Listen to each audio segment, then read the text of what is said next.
Как ты считаешь, все-таки начать свой бизнес проще мужчине либо женщине? Все-таки мне вообще не очень нравится вот это разделение мужчин и женщин в бизнесе. Как бы я считаю, что у бизнес-человека у него просто есть определенные качества, это набор качеств.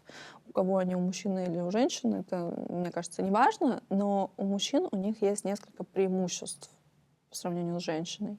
Им не надо рожать.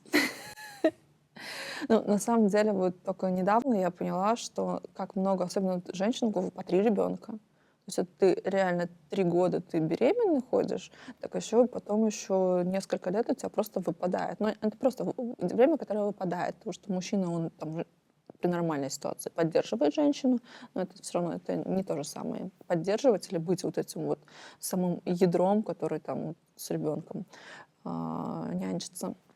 Вот, то есть это однозначно преимущество мужчин, что они не выпадают вот из этого рабочего цикла, если, конечно, они сами не хотят выпасть из него.